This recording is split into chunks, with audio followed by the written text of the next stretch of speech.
कला संस्कृति और ऐतिह्य को उज्जीवित रखा सह धामरार ऐतिह्य को लोकलोचन को आणबार प्रयास होछि धामरा महोत्सव। महोत्सव को खाद्य और खाउटी जोगाण मंत्री कृष्णचंद्र पात्र उद्घाटन करिसेंति। तृतीय वर्ष में पहुंचीथिबा यह महोत्सव 3 दिन धरी चलिब। महोत्सवर प्रथम संध्यार ओडिसी दशावतार नृत्य लोकंक मन मोहिथिला। मते बहुत खुशी लागला।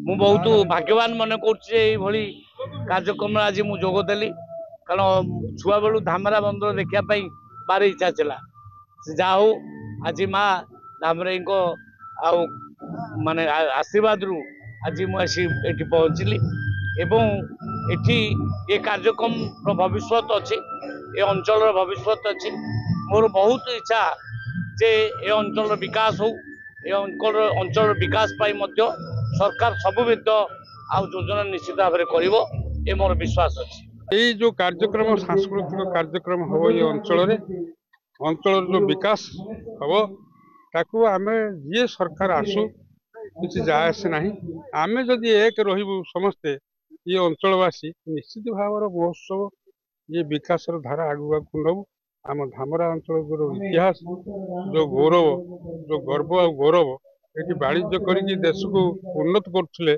साधु माने जो गाथा आम धामरा अंचल जो गाथा ताको आम विश्व दरबार में पहुँचमु यही आमर कामना आउ आगामी दिन में निश्चित भाव में ये गोटे महादुर्ग परिणत हम।